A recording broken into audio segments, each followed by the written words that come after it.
Les ovnis sont partout. 55% des Américains le pensent. Mais que font-ils ici?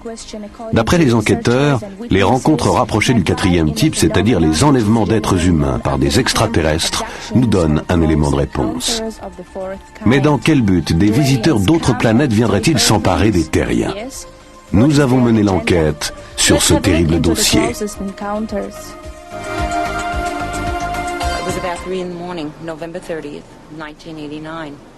C'était le 3 novembre 1989. Il était 3 heures du matin. Mon mari dormait déjà. Alors je me suis mise au lit et en bonne chrétienne, j'ai dit une prière en pensée. C'est ce qui s'est passé. Comme d'habitude, pour me préparer à dormir, j'ai dit mes prières en pensée. Et j'ai senti une présence étrange dans la chambre.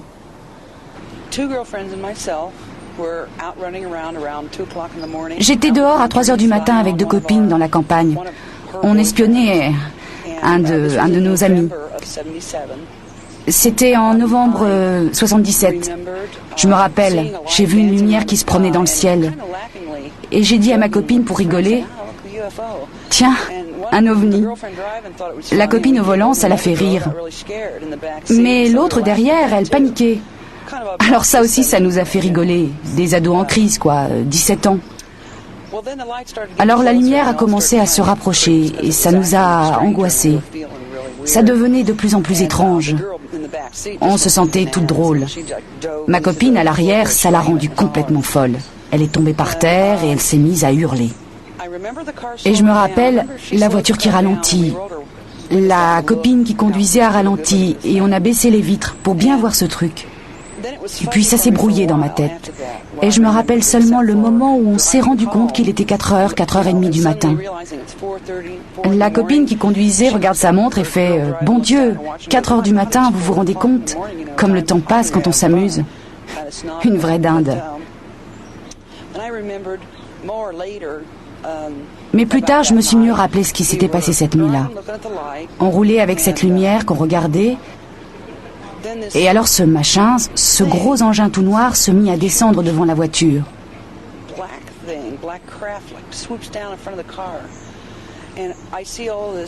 Puis ce fut comme si la voiture rentrait dans le noir. Vous savez, je ne pouvais rien voir dehors. Je me suis sentie comme tirée de la voiture par les jambes. Et plus tard, j'ai fini par me rappeler. J'étais sur une table bizarre dont le plateau semblait tomber et dont les pieds semblaient se relever. Et j'ai senti un truc tout dur, froid qui me pénétrait.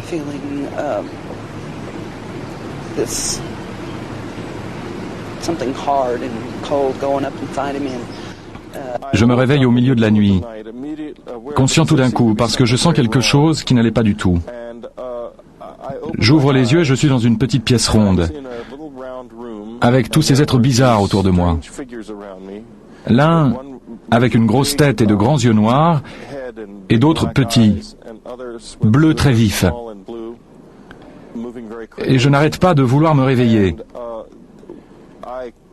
Je ne peux pas croire qu'ils existent réellement. Et comment j'ai fait pour arriver là? Comme un cauchemar dont je ne pourrais me réveiller. J'ai lutté comme ça quelques instants, puis, comme je ne me réveillais toujours pas, j'ai fini par me sentir bien éveillé. Je me suis mis à hurler. Là, vraiment, j'ai eu peur. Alors, ils ont mis en marche un appareil avec une voix, très rassurante, mais très électronique, qui répétait sans arrêt « Que pouvons-nous faire pour vous aider à ne pas crier ?» Tout d'abord, un enlèvement peut concerner une personne, ou 2, ou 3. Je connais des cas concernant 7 personnes à la fois. Mais on peut dire primo que les visites nocturnes, c'est très caractéristique. Par exemple, un homme et une femme qui dorment, l'homme se réveille. Il ne sait pas pourquoi, et il se rend compte qu'il est paralysé. Pas moyen de bouger. Complètement terrifié, il ne sait pas ce qui se passe, impossible d'alerter sa femme, elle a l'air de ne se rendre compte de rien, de dormir à point fermé. Elle est déconnectée, c'est le terme. À un certain moment, il se rend compte qu'un ou plusieurs êtres sont dans la chambre. qu'ils s'approchent du lit ou se tiennent près de la fenêtre ou pas. Alors ils se sont décollés du lit, planés ou lévités vers la fenêtre en général. Si la fenêtre est fermée, ils la traversent, escortés par ces petits êtres. Ce n'est pas un cas d'expérience de perception extratemporelle.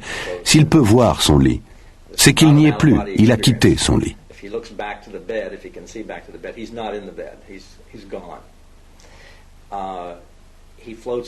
Il sort par la fenêtre en planant, avec en général au dehors une sorte de lumière intense, agissant comme un genre de faisceau attracteur, ou ce que vous voudrez. Et la personne remonte en planée avec les êtres dans l'engin.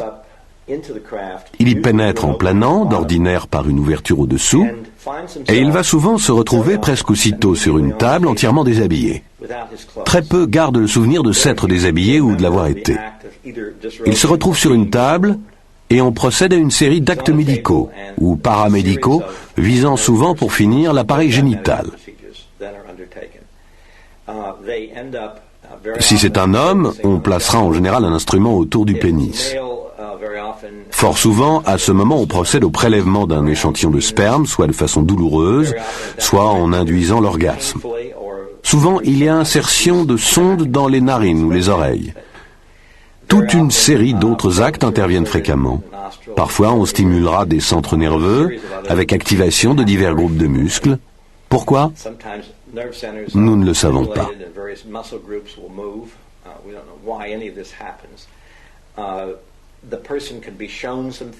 Parfois, les aliens montrent quelque chose à leurs victimes. Il s'agit souvent d'un petit enfant ou d'un bébé. Mais alors il s'agira de curieux rejetons hybrides. Puis, en fin de compte, l'individu va réintégrer son lit de la même façon qu'il l'a quitté. Souvent, il va choir d'une certaine hauteur, toujours sans déranger sa femme. Et il s'endort aussitôt. Le matin au réveil, il ne sait pas ce qui s'est passé. Un rêve ? Et il retrouve son pyjama par terre, au pied du lit, sans souvenir de l'avoir retiré. Très souvent, l'enlevé a une douleur ou une sensation dans une partie du corps, et il retrouve une petite marque. Voilà une visite nocturne typique. Nous connaissons des centaines de cas de ce genre. En 1991, Bud Hopkins et moi, nous avons voulu savoir combien de personnes ont eu des expériences d'enlèvement, aux États-Unis en tout cas. Dans ce but, nous avons contacté un institut de sondage d'envergure nationale, l'Institut Roper, pour demander à 6000 Américains s'ils avaient connu des expériences semblables à celles que les enlevés disent avoir eues, avant de se rendre compte d'un enlèvement, qu'il s'agisse de se mouvoir sur le plan astral ou la vision de lumières étranges dans une chambre, ou encore d'avoir perdu conscience pendant un laps de temps, des choses de ce type. En définitive, nous avons posé 10 questions et nous avons trouvé que 2% des Américains, pour le moins, ont connu des expériences de ce genre. Bien évidemment, il a fallu examiner au cas par cas pour savoir s'ils avaient fait l'objet d'enlèvement ou non. Mais ça fait beaucoup de monde, ce qui donne à penser que le phénomène doit être fort répandu par ailleurs.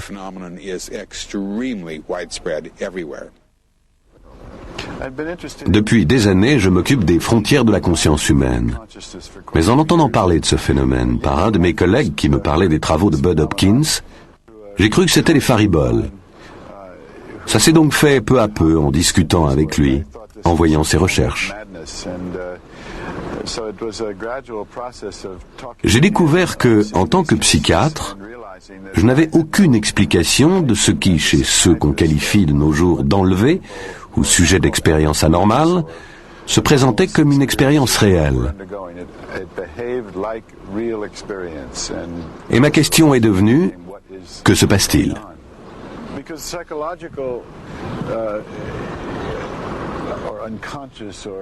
Les expériences inconscientes, intérieures, qui déterminent la personnalité, sont très intimes.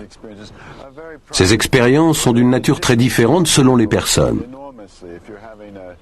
Si vous avez une réaction symptomatique d'un traumatisme de la petite enfance, si vous avez été violé, si vous faites des cauchemars, tout cela sont des éléments intimes qui impliquent de nombreuses nuances entre les individus. Vous n'obtiendrez jamais une histoire consistante, une histoire complexe, qui soit similaire d'une personne à l'autre, du début à la fin.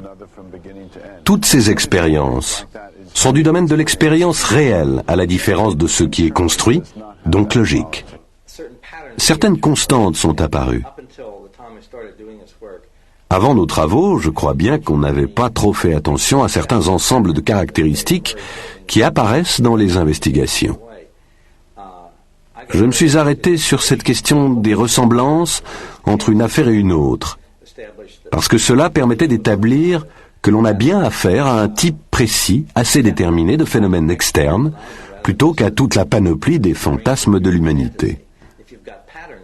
Si l'on retrouve des domaines de ressemblance assez étroits, alors la notion de fantasme perdra beaucoup de force.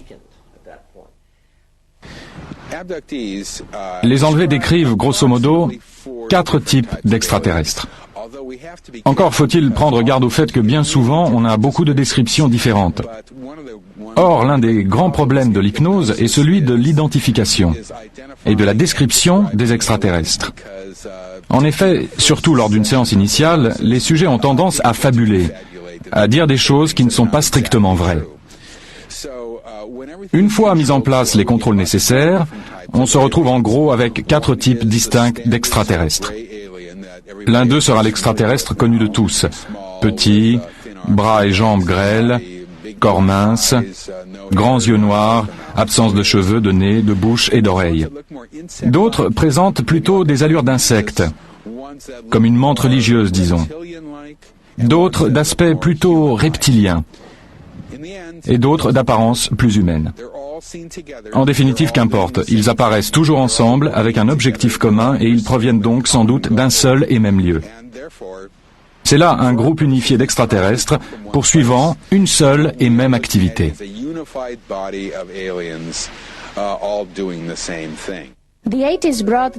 Les années 80 furent celles où les enlèvements devinrent mondialement connus. 2 best-sellers, Intruders par Bud Hopkins et Communion par Whitley Strieber, présentaient des témoignages nouveaux et les aspects neufs de cette réalité menaçante.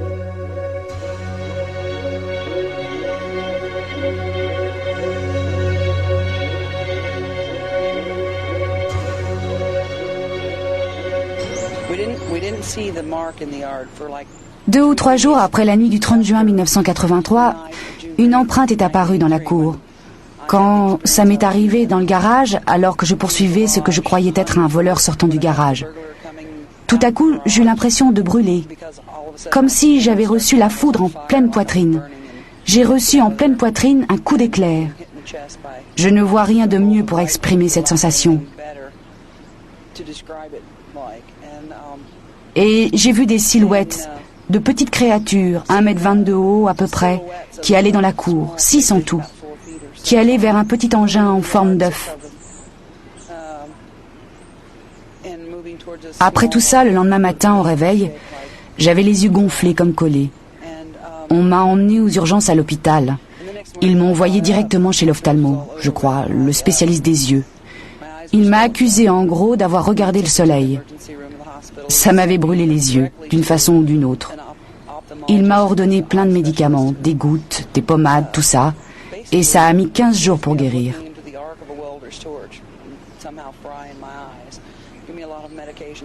Alors on a vu l'empreinte dans la cour, et le premier truc que je me suis rappelé quand j'ai vu l'empreinte dans la cour, le premier souvenir furent ces 2 yeux noirs, comme superposés sur la marque dans la cour. Et ça m'a fait un choc. Ma mère disait, « Tiens, c'est là que notre ovni s'est posé. » Ça la faisait rire. Et j'ai commencé à penser au livre de Bud Hopkins, « Missing Time ».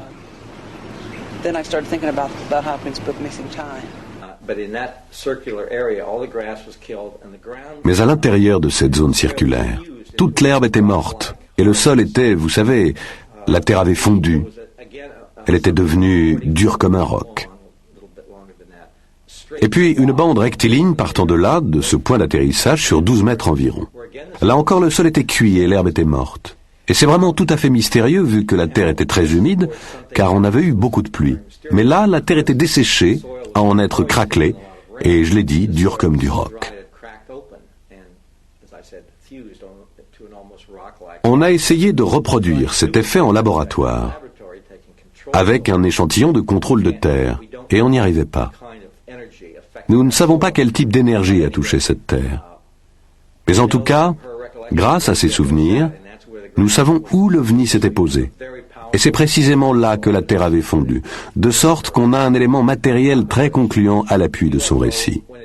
En outre, l'OVNI au décollage a manifestement dégagé un éclair très puissant, qu'une voisine a vu, à l'endroit précis où elle se rappelle qu'il s'était posé. Et quand il a survolé la maison voisine, toutes les lumières se sont éteintes. La voisine, complètement paniquée, a entendu un son rugissant, les lumières sont revenues. Aucun disjoncteur n'avait été touché. L'empreinte dans la cour, elle, ça s'est juste rétabli depuis quelques années. Elle est restée 5 ans bien visible. La neige fondait dessus, l'eau ruisselait dessus. On la sent toujours, même si on ne voit plus où elle est. Quand on marche dans la cour, on peut encore sentir où elle est. La terre est toujours beaucoup plus dure à cet endroit.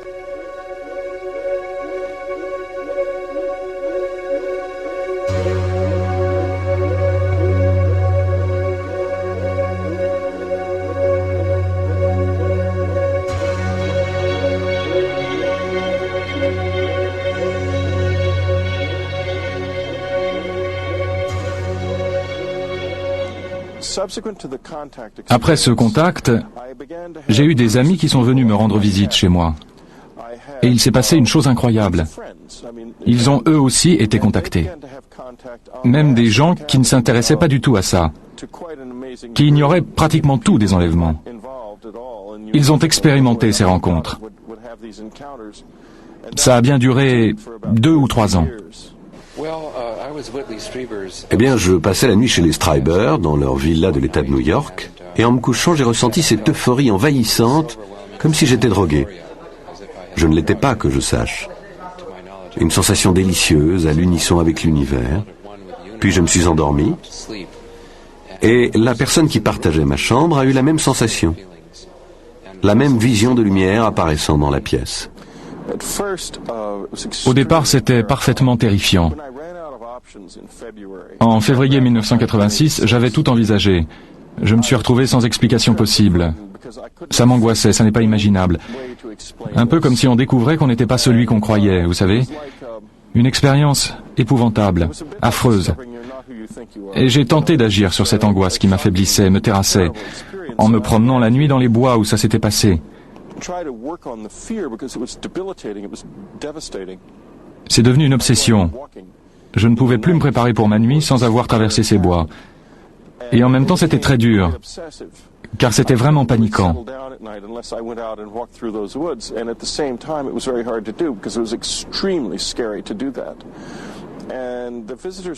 Et là, les visiteurs se sont mis à réagir à ça, à mes efforts pour dominer mon angoisse. Ils se sont mis à revenir chez moi, à se manifester, à venir assez souvent. Je n'ai plus eu d'enlèvement, mais j'ai eu plusieurs contacts très brefs, des expériences à moitié faites pour ainsi dire, qui ne marchaient pas vraiment parce que j'avais trop peur pour aller plus loin.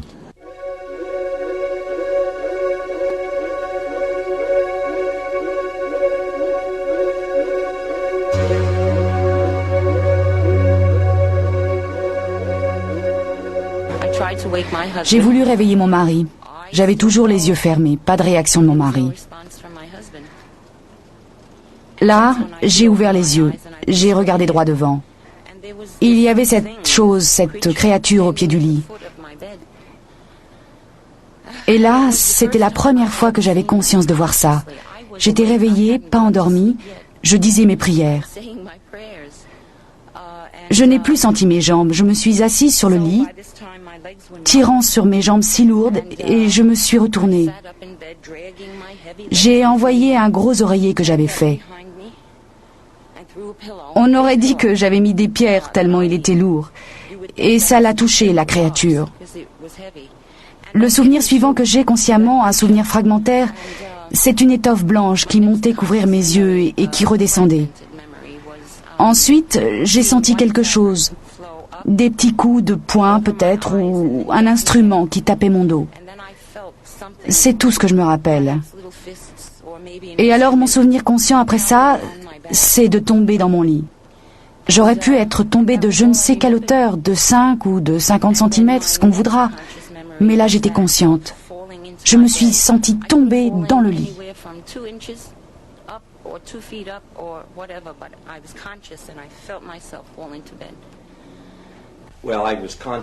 Eh bien, 2 témoins m'ont contacté par courrier. J'ai découvert le 3e témoin un peu plus tard. Et enfin le 4e témoin. Elle m'a écrit, puis j'ai eu affaire directement avec elle. Puis un 5e témoin. Je m'étais occupé d'elle auparavant. Elle avait vu l'OVNI d'un autre endroit. Elle n'avait pas vu les êtres planer dans les airs, mais elle avait bien vu l'OVNI exactement à cette heure-là, cette nuit-là. Il doit donc y avoir beaucoup d'autres témoins. L'essentiel, c'est que, à une distance de 400-500 mètres, elle a vu ce gros appareil qui stationnait au-dessus d'un immeuble. C'est arrivé après que son moteur ait calé, arrêtant la voiture, et que toutes les lumières se soient éteintes dans la voiture, sur le pont et sur la chaussée. Et plusieurs autres voitures se sont arrêtées elles aussi, lumières éteintes. Personne ne savait ce qui arrivait aux voitures, pourquoi elles s'arrêtaient toutes.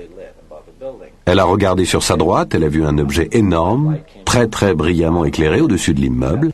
À ce moment-là, une petite lumière blanche est partie de la base de l'engin, et là elle a vu ces êtres jaillir de la fenêtre du 12e étage. Elle ne savait pas encore de quoi ils retournaient, en fait on aurait dit des boules.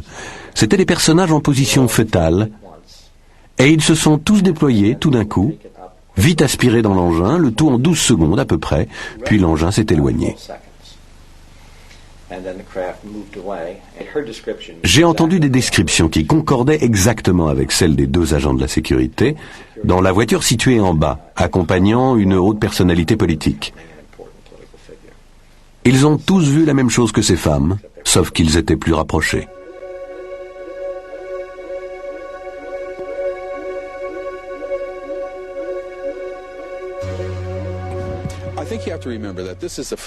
Je crois qu'il faut rappeler qu'il s'agit d'un phénomène qui n'est pas simplement un racontard.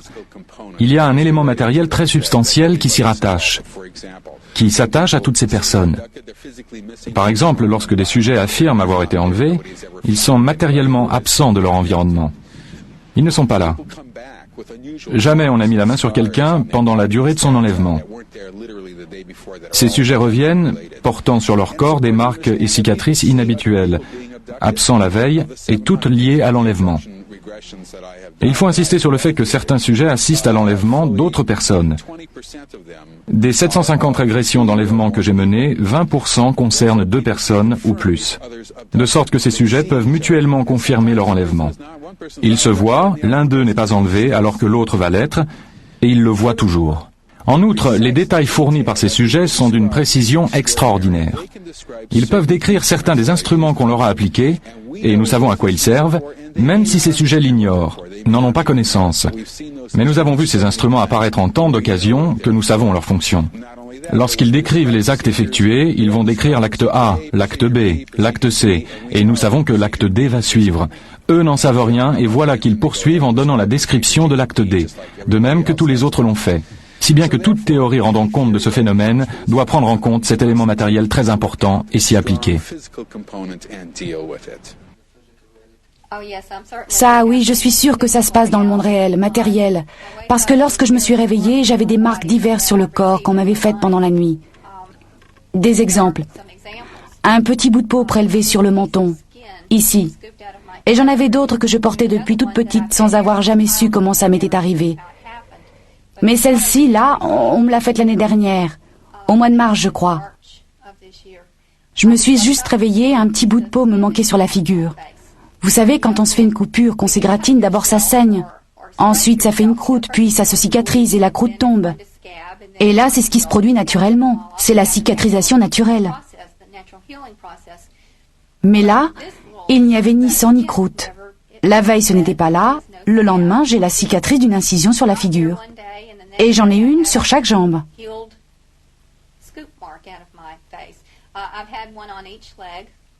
Un jour, je me réveille, je découvre cette cicatrice toute petite à la racine des cheveux, qui n'était pas là avant. Je me suis réveillée avec d'autres types de marques différents sur le corps. Par exemple, en janvier, février, là, cette année, je me suis découvert 2 marques rondes sur le dos. On dirait des piqûres en cercle. 7 piqûres en cercle et une au milieu. punctures in the form of a circle, like 7 punctures in a circle and one in the middle. Autre indice de la réalité matérielle des enlèvements par extraterrestres, des implants bizarres dans le corps des témoins.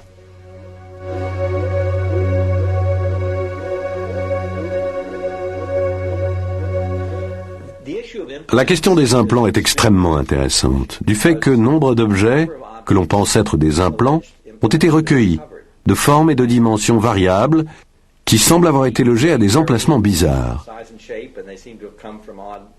Ainsi, le dessous du pénis, ou dans un autre cas, la fosse nasale, et ainsi de suite.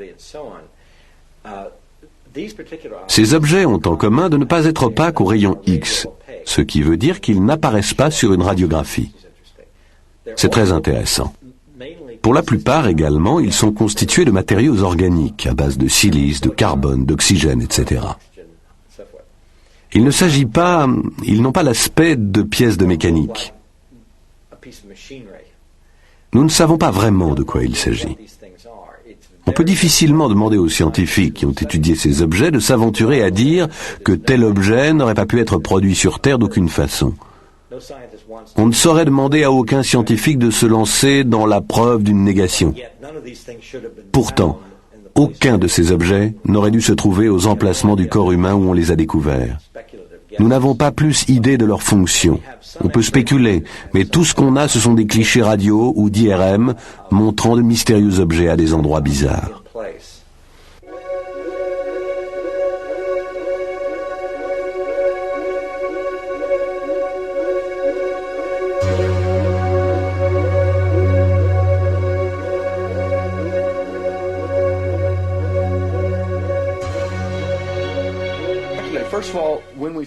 Quand on l'a trouvé, ça nous a vraiment passionnés.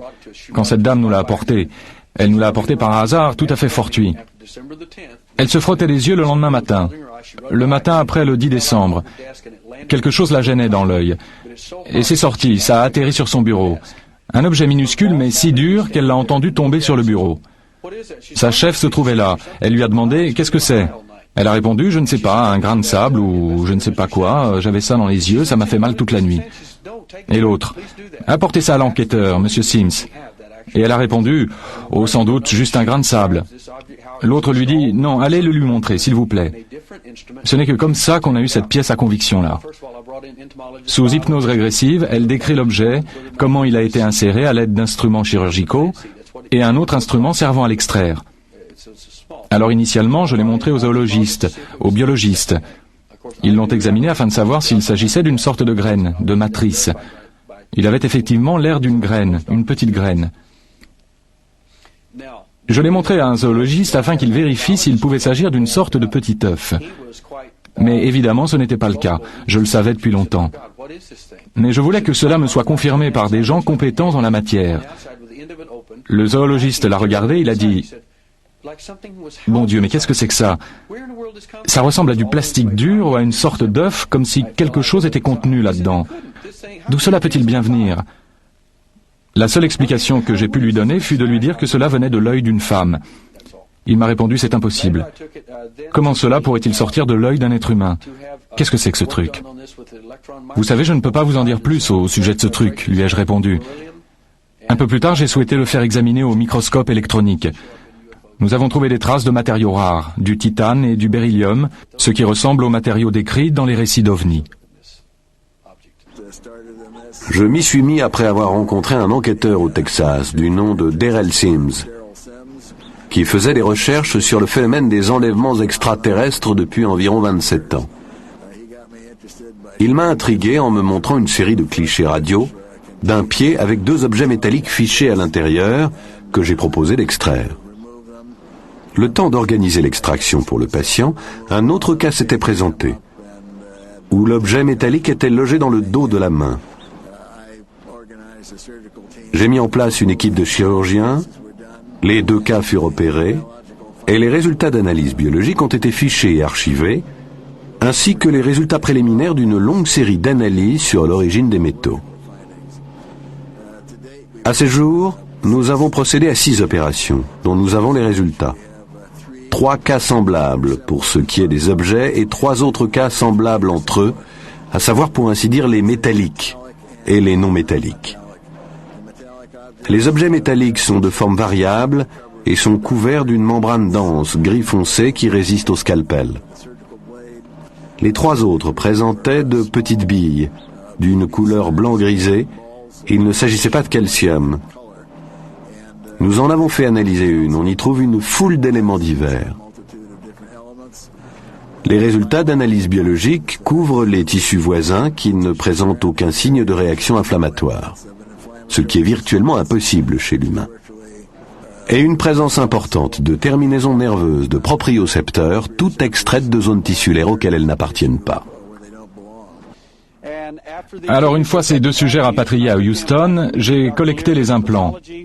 Le docteur Lai s'est occupé des biopsies, si bien qu'on disposait d'une bonne chaîne d'indication pour ces objets. Il a soumis les biopsies à 2 pathologistes différents qui lui ont livré les résultats suivants. Aucun signe de réaction inflammatoire, chronique ni aiguë, et présence de cellules nerveuses anormales, des récepteurs de propriocepteurs. Les propriocepteurs, ce sont simplement les neurones. Ce sont des cellules sensitives situées à fleur de peau, servant au toucher, au goût, pour les sensations de tact, de pression et autres. On les a retrouvés massivement présents autour des objets en cause, autour de ce que l'on croit être des implants, logés dans le pied de cette dame ainsi que dans la main de cet homme. Les 2 membranes biologiques enveloppant ces objets métalliques paraissent avoir été constituées par la propre peau de l'enlevé. Je pense qu'il est possible que les marques de prélèvement indiquent la présence d'extraterrestres, qu'il est raisonnable à mon sens de penser qu'ils pourraient faire un tel prélèvement sur n'importe quel sujet et les mettre en culture, si bien qu'ils disposeraient littéralement de vos tissus, à chaque fois qu'ils en auraient besoin, comme enveloppe d'implant, pour l'insérer dans votre corps. Voilà qui rendrait compte de ce fait que des tissus nerveux tels que les neurones propriocepteurs de la surface cutanée environnent l'objet. Mais alors, comment ces neurones propriocepteurs pourraient se reconnecter aux autres nerfs du corps? Je ne vois pas. Il faut comprendre que cette dame est sous anesthésie hypnotique, avec 2 injections locales. On aurait pu l'amputer des jambes, elle n'aurait rien ressenti. Et pourtant, dès que l'on touchait à ces objets, même chose pour l'homme, je ne dis pas les extraire, mais les toucher, on avait une réaction instantanée, violente, suggérant que les objets étaient connectés à un nerf majeur. Quant aux analyses de ces objets, après des investigations coûtant près de $50 000 à ce jour, elles indiquent que les objets paraissent être d'origine météorique. Pourquoi paraissent? C'est que les métaux s'en approchant le plus qu'on ait pu découvrir sont la structure de 2 météorites. Ces météorites, d'un type rare, pourraient en rendre compte en partie. Mais le problème, c'est qu'elles présentent un alliage très particulier dans les proportions de nickel et de fer. Or, on n'a pas ça ici. Ce serait donc une sorte d'anomalie à cet égard. Les soi-disant enlèvements extraterrestres ou rencontres rapprochées du 4e type ont fait la une des journaux aux États-Unis. Mais il ne s'agit pas exclusivement d'un phénomène américain. Nous avons rencontré des cas similaires dans bien des endroits de la planète.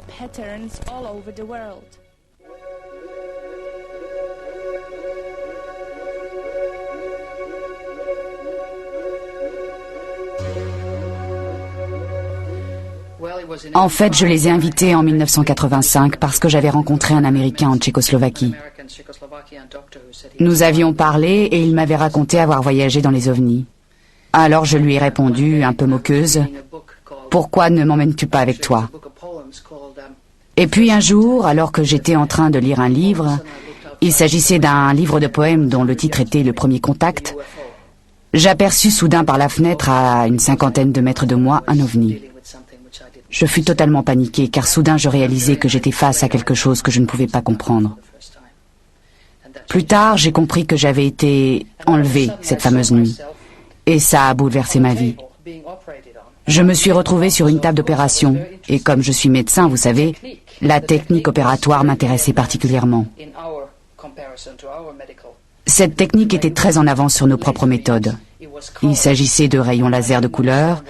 Je ne pouvais comprendre ce qui se passait, mais je réalisais qu'ils étaient en train d'implanter quelque chose dans mon corps. Je ne savais pourquoi.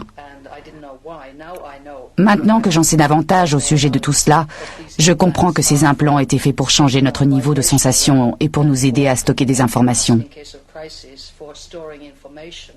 Et il s'agit d'une chose très importante que les gens doivent savoir. Nous sommes contrôlés. Nous sommes membres d'une société galactique. Nous faisons partie en quelque sorte des Nations Unies intergalactiques. Les gens qui ont été enlevés sont ceux qui ont connu le contact. Et cela en dépit des opérations médicales est très positif.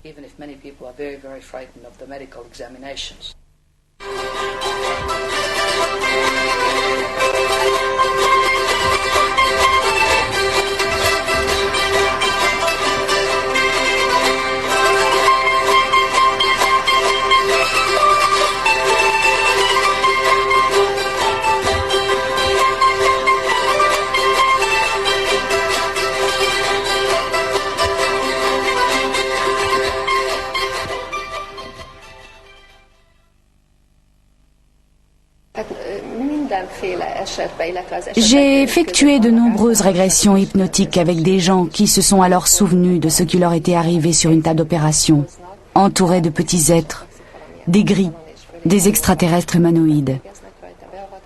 Dans d'autres cas, ils décrivaient la façon dont ils montaient à bord des vaisseaux, comment les extraterrestres leur faisaient visiter leurs engins, leur montraient leurs écrans et systèmes de propulsion.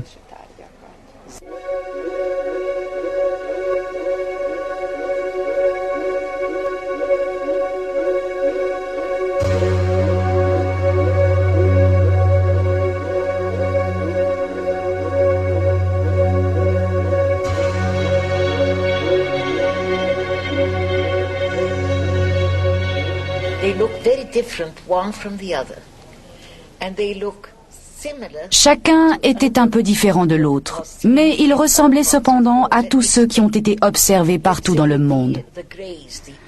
Il s'agissait de gris classiques, de ceux qui sont tant à la mode aux États-Unis. Nous connaissons ceci, mais parfois avec de légères variantes. Nous connaissons bien d'autres types d'extraterrestres dans une foule de cas. Mais certains ressemblent à des humains.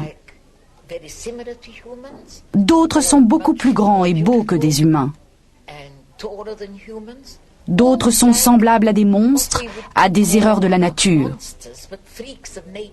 Quelque chose de très différent de tout ce que nous connaissons et qui forme l'aspect le plus troublant du phénomène.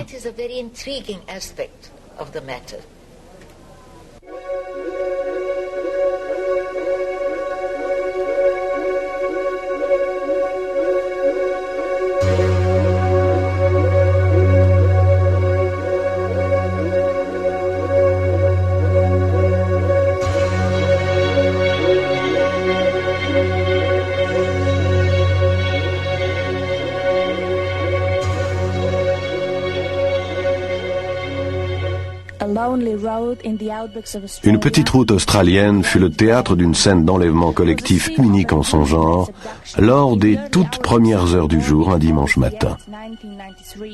3 groupes de personnes voyageant séparément ont été enlevés par un vaisseau extraterrestre. Ils se sont souvenus de l'événement plusieurs jours plus tard. Kelly Cahill fut parmi ces enlevés. Mon mari et moi nous rentrions de chez des amis en voiture lorsque nous avons aperçu un gigantesque engin volant dans un champ sur le côté de la route. Nous nous sommes arrêtés, nous avons traversé la route. Tout ce dont je me rappelle est un vaisseau flottant dans les airs, celui que nous avions aperçu quelques instants auparavant conduisant, et une lumière très aveuglante. J'ai tout oublié, sauf la certitude que quelque chose s'était passé. Car mon cœur battait à tout rompre et l'adrénaline ne cessait de me submerger. Puis soudain, je me trouvais totalement désorientée dans la voiture. Et j'étais incapable de dire ce qui avait pu se passer. Comme si j'avais vécu un blackout. Lorsque je repasse à cet endroit en voiture, j'ai un poids énorme sur l'estomac en repensant à ce qui s'est passé dans ce champ. Il a fallu 6 semaines pour que je recommence à me souvenir confusément de ce qui s'était passé. Et encore, il ne s'agit que des 10 premières minutes. Tout le reste de ce missing time ne peut me revenir en mémoire. Quand nous sommes sortis de la voiture, nous avons observé cet engin qui présentait une série de lumières oranges dans sa partie inférieure et qui projetait un rayon bleu de forme conique jusqu'au sol. Nous étions là quand un être tout noir apparut dans le vaisseau, puis bientôt 7 ou 8 autres. Je sentais une incroyable énergie dans mon corps. C'est la seule façon que j'ai d'exprimer cela. Les petits êtres n'arrêtaient pas d'arriver, et j'ai eu une sorte de crise d'hystérie. J'ai ressenti un grand choc dans l'estomac qui m'a plaqué à terre. J'ai alors entendu une sorte de conversation, une voix masculine, mais j'avais vraiment de la peine à rester consciente à ce moment-là.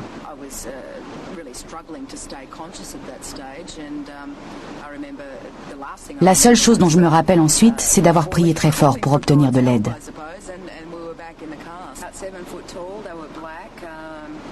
Les occupants du vaisseau étaient grands, ils étaient noirs, leurs yeux étaient rouges, comme s'ils s'étaient mis à rougeoyer au moment où j'ai crié. Je n'ai rien vu d'autre que cet œil écarlate et ces figures noires.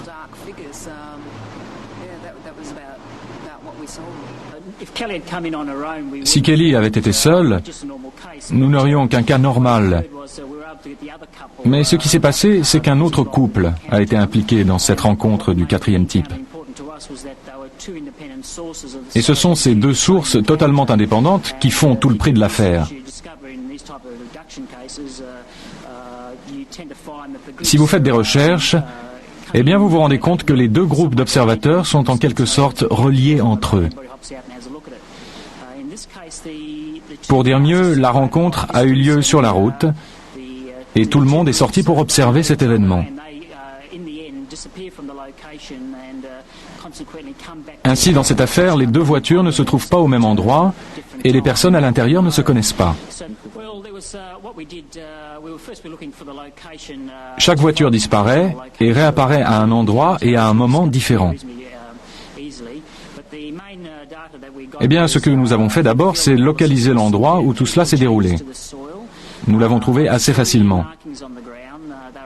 Mais après un examen scientifique du sol, nous nous sommes rendus compte que le biotope avait subi des traumatismes. Il y avait 3 marques dans le sol, d'environ 75 cm de diamètre. Nous avons aussi remarqué d'autres anomalies dans le sol, comme une forme étrange, comme une demi-lune. En outre, chacune des 2 jeunes femmes, peut-être parce que les hommes se trouvaient assez loin de leur voiture, avait été touchée.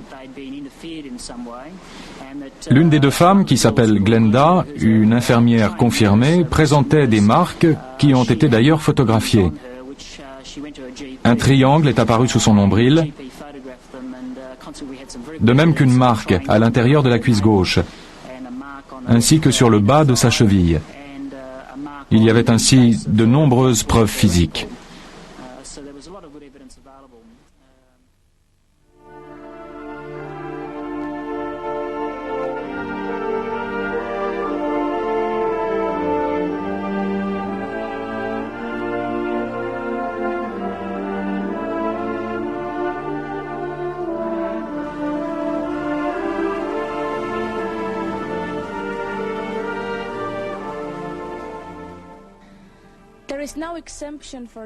Il n'y a aucune exception géographique dans le cas des enlèvements. Même Israël, cette terre sacrée, a connu des affaires d'enlevés. Plusieurs cas sont apparus depuis 1996. Le premier a eu lieu à Nazareth, la cité même où il y a 2000 ans, Jésus fut élevé.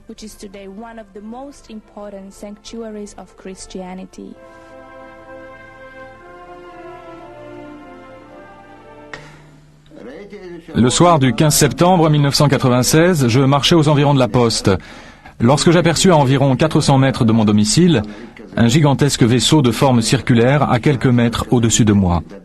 L'engin avait 5 lumières triangulaires, contenant chacune une lumière plus petite, une rouge, une marron et la dernière au sommet du triangle, blanc très vif, fluorescent. Lorsque je regardais le vaisseau, je me sentis soudain happé à l'intérieur. Là, je me retrouvais entouré de petites créatures. Ils avaient 3 tentacules en guise de bras terminés par de longs ongles. Une des créatures était une femelle. Elles portaient une sorte de combinaison verte. Leur peau était également verte. La pièce elle-même semblait faite de cristaux. Les humanoïdes me firent un signe à hauteur de hanche environ. Une autre créature femelle portait une sorte de casque ou de chapeau. Puis un être plus grand fit son apparition et les plus petits se sont mis à se rassembler autour de lui. Il a lancé comme un ordre aux autres et sa voix était un peu comme le bruit d'un disque qu'on raye.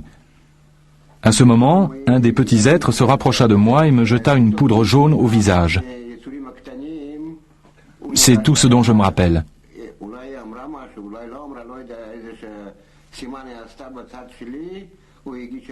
Puis je me suis retrouvé sur le terrain de sport d'une école, à quelques mètres de l'endroit d'où j'avais disparu. J'étais complètement désorienté, mais j'ai décidé de me rendre au commissariat le plus proche afin de leur raconter toute l'histoire. Je suis arrivé au commissariat aux environs de 11 heures. Quand je m'étais rendu à la poste, ils étaient sur le point de fermer, il était 8 heures.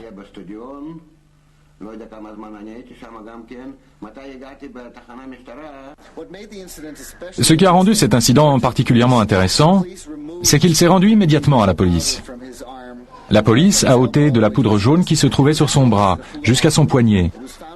Cette poudre a été analysée à l'hôpital à Foula. On a trouvé que cette poudre était composée d'aluminium à 55%, mais on n'a jamais eu les résultats pour les 45% restants. Les journaux disaient qu'il ne s'agissait pas de poussière du sol d'Israël, qu'il s'agissait d'une mystérieuse matière. La composition des 45% était inconnue. On a fait des analyses sans résultat. Mais nous avons encore une fois des preuves concrètes. Je ne vois pas comment Yuri Isakov, un marin à la retraite, aurait créé cette poudre chez lui ou ailleurs et l'aurait ramenée au commissariat afin de raconter toute cette histoire. Le lendemain, je me suis senti vraiment mal. J'avais des traces de brûlures sur les bras et sur le visage. Cela me brûlait tellement que je n'ai pas pu prendre le moindre bain ou me laver pendant des jours, car je ne supportais pas le contact de l'eau sur mon épiderme. En décembre, j'ai même eu un testicule qui s'est gravement inflammé.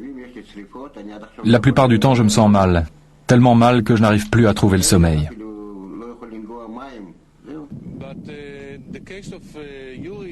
Le cas de Yuri Isakov est vraiment incroyable, parce que depuis qu'il a été enlevé, et jusqu'à maintenant, comme il nous l'a raconté, il souffre toujours. Ses blessures ne guérissent pas, et personne ne s'occupe de lui. La dernière fois que je l'ai vu, il m'a dit « Peut-être que le gouvernement attend tout simplement que je meure afin d'examiner mon cadavre. » C'était très triste de l'entendre s'exprimer ainsi.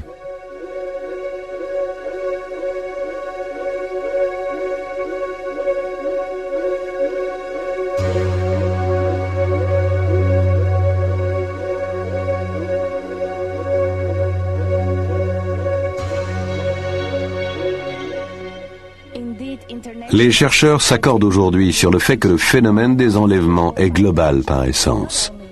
Il ne concerne pas seulement l'Europe, les États-Unis, l'Australie, mais aussi l'Afrique et l'Orient. Seule la réaction des sujets est différente, de la panique à l'hystérie, ou de la curiosité à une profonde transformation intérieure. Mais la question principale demeure posée. D'où vient ce phénomène et comment peut-on l'expliquer ?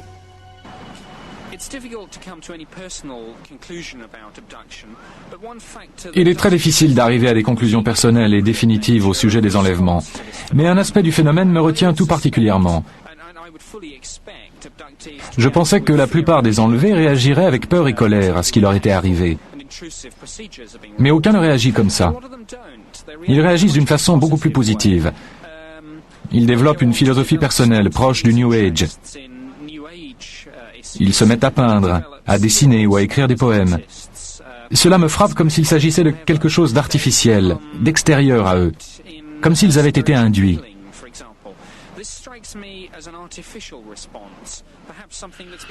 Alors je ne peux m'empêcher de me demander si les transformations dues à ces expériences prouvent que quelque chose nous a été fait par des êtres venus d'ailleurs. Peut-être afin d'affaiblir la menace que nous constituons désormais depuis que nous voyageons dans l'espace. Il pourrait y avoir pas mal de raisons pour ça. Par exemple, il y a un contenu sexuel évident dans les enlèvements. Si les extraterrestres devaient nous examiner et tenter de comprendre qui nous sommes, l'une des premières choses qu'ils feraient serait d'examiner notre sexualité et notre patrimoine génétique.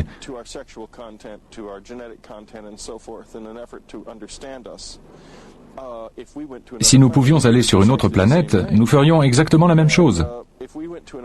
Et si ces autres mondes étaient habités de peuples plus primitifs que les nôtres, si nous avions une véritable éthique, nous ferions tout pour les protéger afin que leur culture et leur civilisation ne soient pas détruites, à l'inverse de ce qui se passe sur Terre, où les peuples primitifs sont absorbés par la technologie et les modèles standardisés.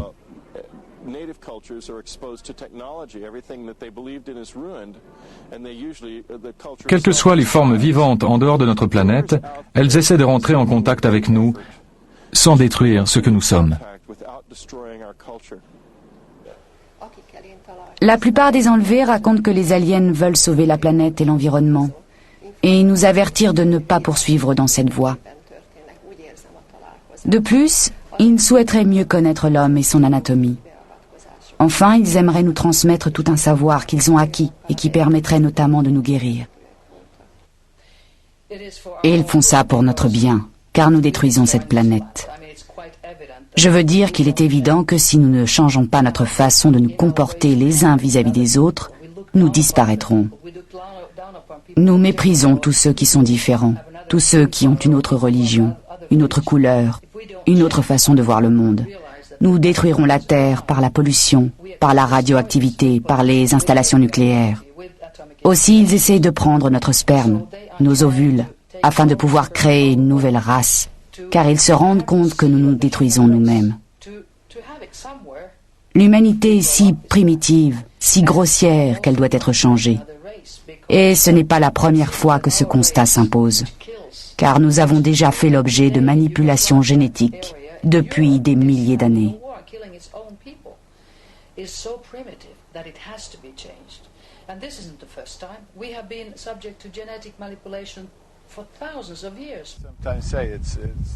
Parfois, je dis que cela ressemble à un grand programme de recherche spirituelle provenant du cosmos à destination des plus faibles, mais qui resterait sans cesse hors de portée. En d'autres termes, je considère qu'il s'agit là d'une chance extraordinaire. Le fait qu'un phénomène aussi difficile à saisir permette à des centaines, à des milliers de gens d'ouvrir à nouveau leur esprit à l'univers. Un univers qui vit, où la vie et l'intelligence triomphent, et qui n'est plus seulement considéré comme une étendue infinie, mais comme un domaine sacré, divin, offrant toutes sortes de possibilités. Tout cela nous ouvre de nouveau à l'inconnu. Je pense que nous avons toujours vécu dans l'inconnu. Mais ce phénomène nous y confronte encore plus fortement. Et j'estime qu'à l'avenir, nous devrons affronter les peurs qui accompagnent la pensée de l'inconnu. Affronter la peur de l'inconnu.